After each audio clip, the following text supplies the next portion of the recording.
Hello बच्चों, स्वागत है आपका हिंदी निवास में। मैं पद्मलता। आज हम 10वीं कक्षा हिंदी प्रथम भाषा उमंग 2 में से एक उपवाचक पढ़ने जा रहे हैं, जिसका नाम है गुड़ियों का त्योहार, जो डॉक्टर विजय राघव रेड्डी की लिखी हुई कहानी है। पाठ की जो विधा है वह है पत्र लेखन, क्योंकि इस पाठ में जो भी कॉन्वर्सेशन होता है वह डायरेक्टली नहीं होता, मतलब फेस टू फेस नहीं होता, केवल पत्र द्वारा ही वह कॉन्वर्सेशन होता है। इसके लिए यह जो विधा है कहानी की वह है पत्र लेखन। इस कहानी की जो मेन कैरेक्टर्स है वे है खुद लेखक और उनकी पत्नी, जिनका नाम है कांतम। और सभी लोगों को मालूम है संक्रांति का त्यौहार जो है पूरे देश में मनाया जाता है, और ख़ासकर दक्षिण भारत देश में यह त्यौहार बहुत ही धूमधाम से मनाया जाता है। आंध्र और तेलंगाना में यह त्यौहार जो है 3 दिन बहुत ही धूमधाम से मनाते हैं। पहले दिन जिसे भोगी कहते हैं, और दूसरे दिन संक्रांति, और तीसरा दिन जो होता है कनुमा कहते हैं। इस 3 दिन के त्यौहार में जो है कुछ लोग जो है गुड़ियों की सजावट करते हैं, तो इसीलिए संक्रांति को गुड़ियों का त्यौहार भी कहा जाता है। लेखक ने इस पाठ में संक्रांति के त्यौहार में गुड़ियों का क्या महत्व होता है इसके बारे में बताया है। संक्रांति के त्यौहार के लिए कांतम जो है अपने पति से नई गुड़ियाँ खरीदने के लिए कहती है, लेकिन लेखक के पास तो खरीदने के लिए पैसे नहीं होते। तो वे किस तरह जो गुड़ियाँ बेचने वाले जो डिस्ट्रीब्यूटर है उनसे पत्र लिखकर किस तरह गुड़ियाँ मंगवाने की कोशिश करते हैं, यह हमें आज इस पाठ में पढ़ना है। और हमें ये जानना है कि लेखक क्या इस कोशिश में कामयाब होते हैं या नहीं। और आपको कांतम की बातों से उसके व्यक्तित्व के बारे में भी पता चलेगा। आपको एग्ज़ाम में पूछा जाता है कांतम के व्यक्तित्व के बारे में बताइए या कांतम के व्यक्तित्व का चरित्र चित्रण कीजिए। तो हम पाठ पूरा पढ़ने के बाद कांतम के व्यक्तित्व का चरित्र चित्रण के बारे में भी जान लेते हैं। तो वीडियो को स्किप किए बिना एंड तक ज़रूर देखिएगा। तो चलो बच्चों, पाठ की शुरुआत करते हैं। स्कूल के खुलने तक वेतन मिलेगा नहीं, बची हुई सारी रकम तुम्हारे पास ही है। तुम्हारी मर्जी, गुड़ियाँ खरीदोगी या बच्चों के लिए नए कपड़े सिलवाओगी या अपने लिए नई साड़ी मंगवाओगी। जो चाहो सो करो। बाजार से लौटकर कोट उतारते हुए मैंने कांतम से कहा।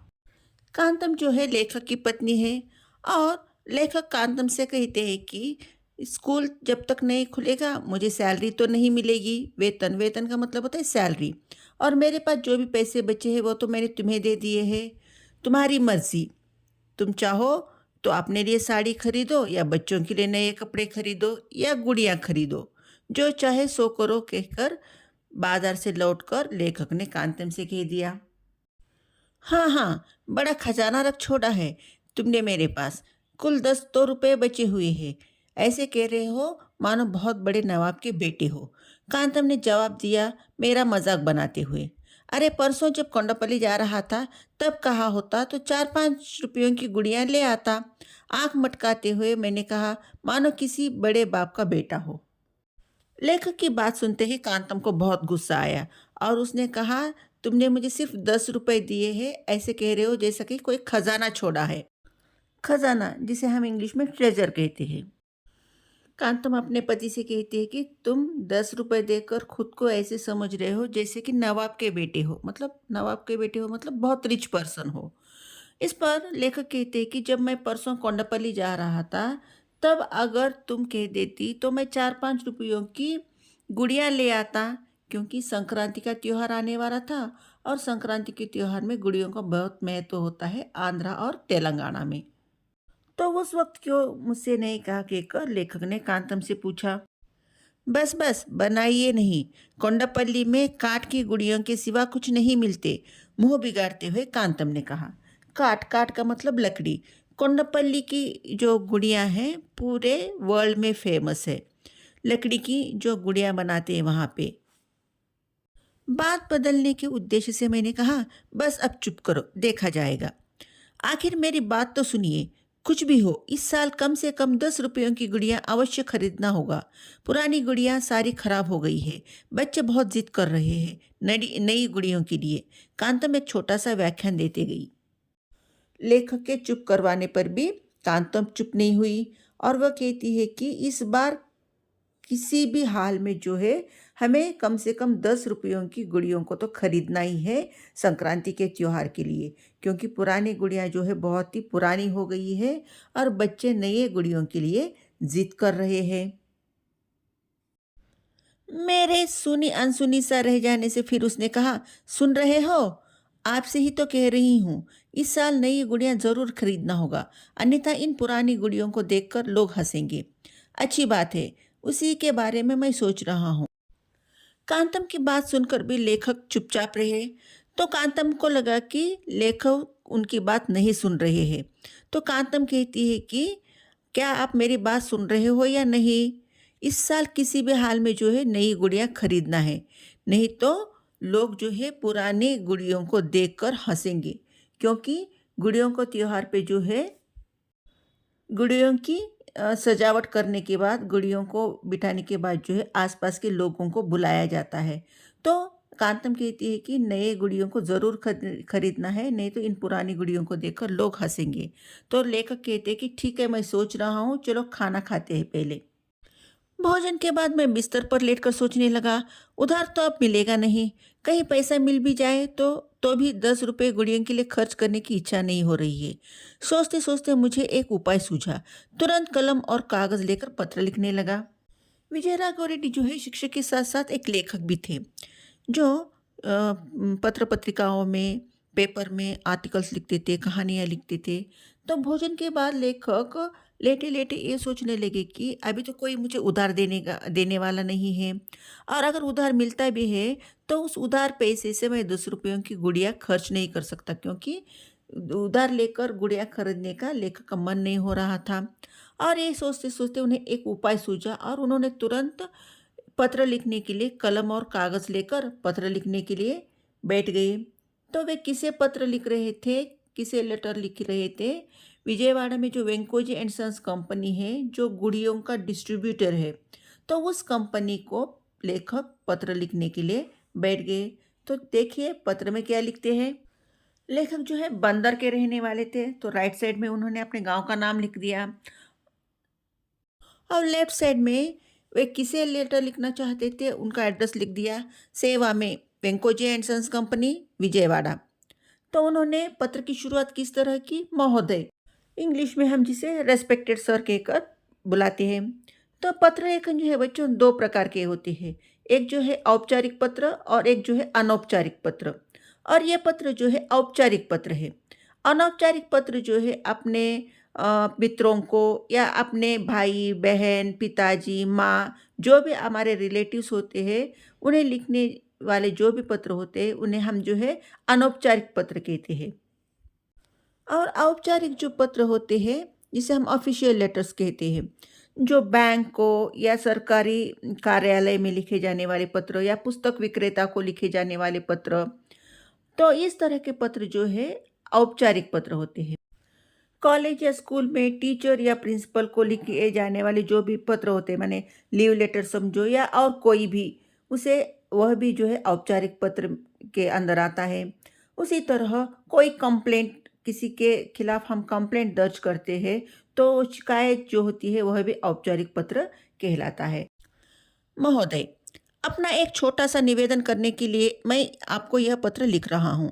यदि आप यह स्वीकार कर तदनुसार काम करेंगे तो आपकी कंपनी की उन्नति एवं आपका असीम लाभ होने की संभावना है। निवेदन, निवेदन माने रिक्वेस्ट।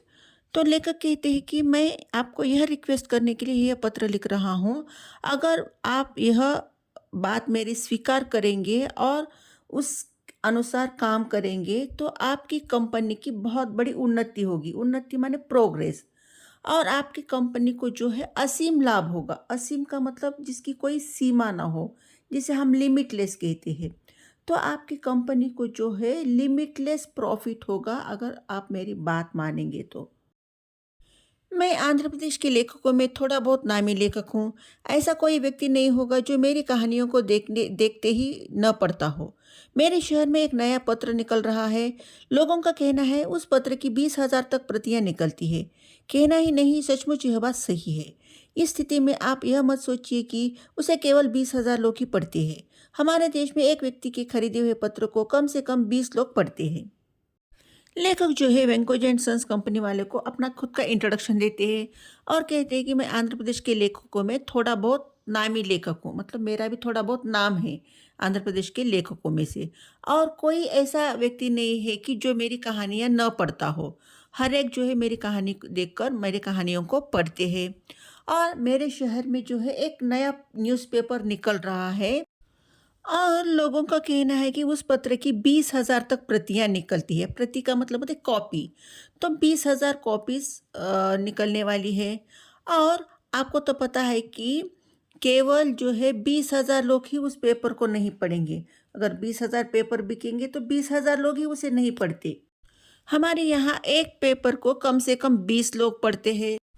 और लेखक कहते हैं उस पत्र के संक्रांति विशेषांक के लिए उस पत्र के एडिटर ने, संपादक माने एडिटर, एडिटर ने जो है मुझसे रिक्वेस्ट किया है कि मैं कांतन द्वारा बच्चों के साथ गुड़ियों की सजावट करने की एक घटना यानी इंसिडेंट उस पेपर में लिखूं।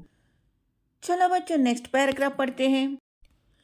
एक घटना क्या, सारी कहानी में गुड़ियों के बारे में, गुड़ियां खरीदना, कांतन द्वारा मेज पर अलंकरण करना, गुड़ियों का वर्णन आदि आदि होंगे। और आगे कहानी इस प्रकार होगी। अड़ोस पड़ोस सब हमारी गुड़ियों को देखने आएंगे।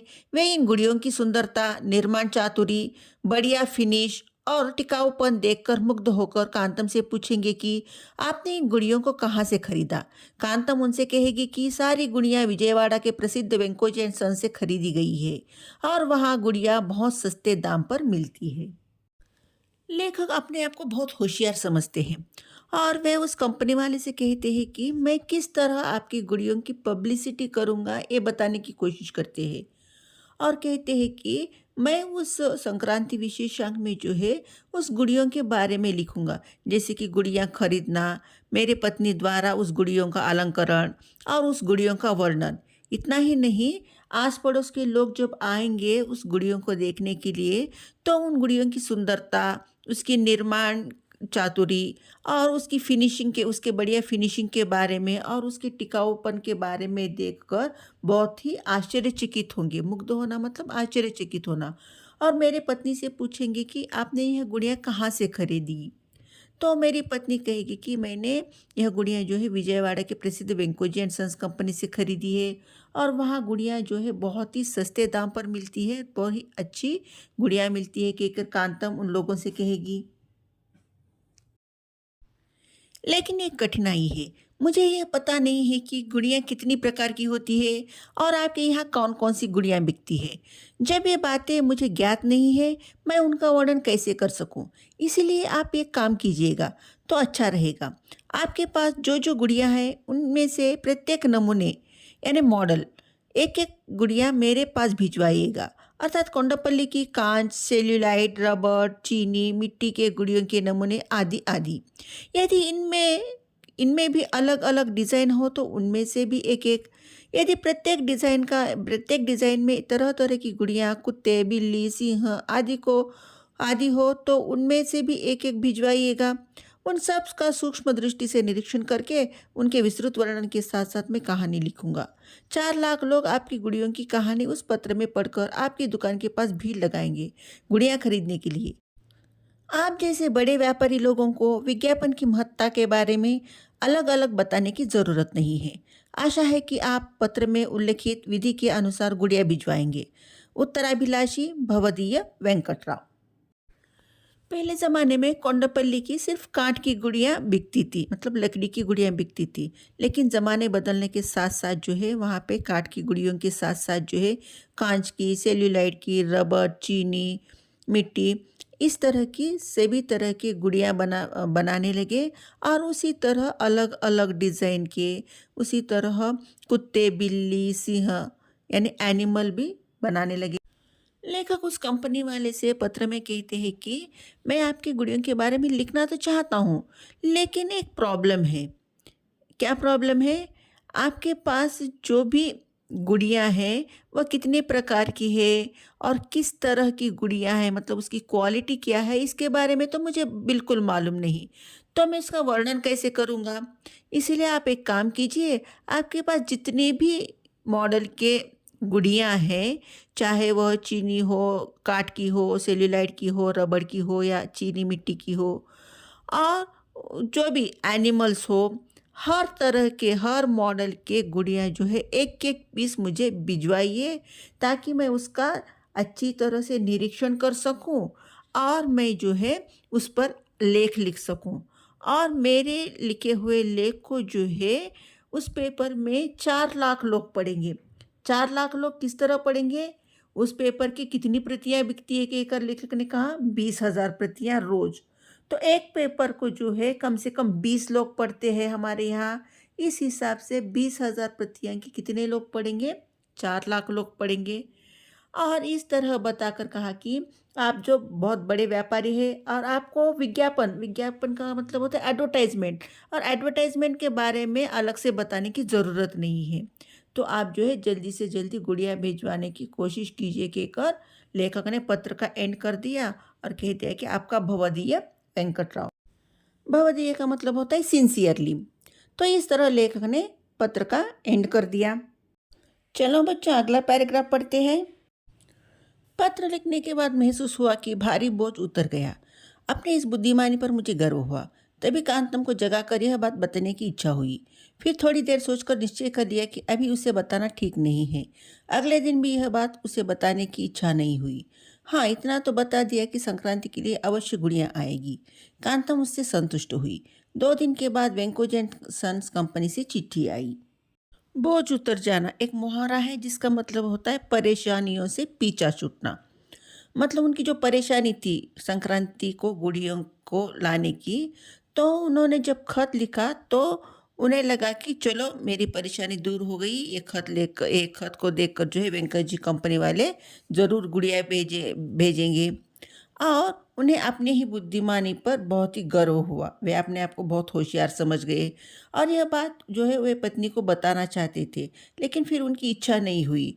और दूसरे दिन जब उठे तब भी उनकी इच्छा नहीं हुई पत्नी को ये बात बताने की कि मैंने पत्र लिखा है। सिर्फ उन्होंने ये बात कह दिया कि संक्रांति को गुड़िया ज़रूर आएगी। और ये बात सुनकर पत्नी भी एकदम संतुष्ट हुई। और 2 दिन के बाद जो है फिर वेंकोजी एंड कंपनी की ओर से लेखक को एक चिट्ठी आई। तो उस चिट्ठी में क्या लिखा, इसके बारे में अभी हम जानेंगे। तो चलो बच्चों, अगला पैराग्राफ पढ़ लेते हैं। पत्र कहाँ से आया था? विजयवाड़ा से आया था, इसीलिए राइट साइड को आपको वहाँ पे स्थान मेंशन किया गया है। और लेफ्ट साइड में किसे पत्र लिखा है? कंपनी वाले ने लेखक को पत्र लिखा था, इसीलिए सेवा में महोदय जी बंदर, इस तरह वहाँ पे मेंशन किया है। और संबोधन, संबोधन क्या किया है? महोदय, यानी रेस्पेक्टेड सर, इस तरह। तो आपको जो है स्थान, संबोधन और बीच में जो मैटर होता है उसके लिए, और पत्र का जो अंत होता है उसके लिए, हर एक के लिए मार्क्स होते हैं पत्र लेखन में। तो आपको जो है स्थान किस तरह लिखना है, संबोधन किस तरह लिखना है औपचारिक पत्र में और अनौपचारिक पत्र, इस बात पे आपको ध्यान देना है। तो कंपनी वाले ने क्या पत्र लिखा लेखक को, चलो देख लेते हैं। महोदय, आपने हमारे ऊपर जो एहसान दिखाया है उसके लिए हम आभारी हैं। हमारी गुड़ियों की विशेषता के बारे में अब तक बहुतों को मालूम है और हमारा व्यापार भी आपकी कृपा से ठीक चल रहा है। फिर भी आप जैसे मूर्धन्य लेखक की कहानियों द्वारा हमारी गुड़ियों के बारे में एक जनप्रिय पत्र में छपकर सबको विस्तृत विवरण मिलना वास्तव में हमारे लिए अधिक लाभप्रद बात होगी, यह हमारा विश्वास है। यह अधिक उचित है कि आप स्वयं हमारी गुड़ियों को देखकर उनका वर्णन करें। आपका पत्र हमने अपने मालिक के सम्मुख प्रस्तुत किया है। वे यथोचित कार्य करके आपको यथाशीघ्र इसकी सूचना देंगे। धन्यवाद सहित भवदीय रामैया, कृते वेंकोजी एंड सन्स कंपनी। तो कंपनी के मैनेजर ने पत्र लिखा था। तो मैनेजर ने पत्र में क्या कहा? हमारा व्यापार जो है अच्छी तरह चल रहा है और हमारी गुड़ियों की विशेषता के बारे में बहुत सारे लोगों को मालूम है। फिर भी आप जैसे मूर्धन्य लेखक, मूर्धन्य का मतलब होता है कुशल, जिसे हम वर्थलेस कहते हैं। तो आपके जैसे कुशल लेखक आपके पत्रिका में हमारे गुड़ियों का विवरण करें, ये तो अच्छी बात है, हमारे लाभप्रद है, ये हमारा विश्वास है, हमारा लाभ होगा इससे। और हम ये बात अधिक उचित है कि आप स्वयं हमारे गुड़ियों को देखकर उसके बारे में वर्णन करें। और आपका पत्र जो है हमने हमारे कंपनी के मालिक को दिखाया है, वे तुरंत ही इसके बारे में निर्णय लेंगे और आपको इसकी सूचना दी जाएगी कहकर कंपनी के मैनेजर ने लेखक को पत्र लिखा। तो पत्र के अंत में क्या लिखा? धन्यवाद सहित मतलब थैंक यू, और भवदीय सिंसियरली रामैया, कृत्य वेंकोजी एंड सन्स कंपनी, मतलब वेंकोजी एंड सन्स कंपनी की तरफ से किसने पत्र लिखा? रामैया ने। तो चलो अगला पैराग्राफ पढ़ते हैं। चिट्ठी मिलते ही जितना संतोष हुआ उसका वर्णन मैं नहीं कर सकता। उसके बाद यह प्रश्न सामने आया कि बचे हुए रुपयों से बच्चों के लिए कपड़े खरीदना है या कांतम के लिए साड़ी लेना है। अरे बच्चों के लिए क्या, जो कुछ भी कपड़े हैं सो ठीक है। रेशमी साड़ी खरीदिएगा मेरे लिए, 4-5 साल के बाद वह हमारी लड़की के लिए भी काम आ जाएगी, कांतम ने सलाह दी। मैंने एक पत्र लिखा। लेखक ने जब कंपनी वाले का पत्र पढ़ा तो लेखक बहुत खुश हुए और वे अपनी खुशी बयान नहीं कर सकते थे। लेखक ने मन में सोच लिया कि अभी किसी भी हाल में जो है गुड़िया मुफ्त में आ जाएगी। फिर लेखक सोचने लगे कि अब जो पैसे बचे हैं उन पैसों से कांतम के लिए साड़ी खरीदी जाए या बच्चों के लिए कपड़े। तो कांतम ने एक उचित सलाह दी कि जो बच्चों के लिए कपड़े हैं वो तो ठीक है, आप इससे जो है एक रेशमी साड़ी खरीदिए ताकि ये जो है 4-5 साल के बाद अपने बेटी के काम आ जाएगी। तो कांतम की सलाह मानते हुए लेखक जो है फिर पत्र लिखने के लिए बैठ गए। तो लेखक अभी किसे पत्र लिख रहे हैं ये जो है हम पार्ट 2 में जानेंगे बच्चों। तो बच्चों यह पार्ट यहीं एंड कर लेते हैं। तो गुड़ियों को त्योहार पार्ट 2 में मिलते हैं। तब तक के लिए धन्यवाद। अगर आपको यह पार्ट समझ आया है तो लाइक कीजिए, शेयर कीजिए, सब्सक्राइब कीजिए और अपने दोस्तों से भी सब्सक्राइब करवाइए। धन्यवाद।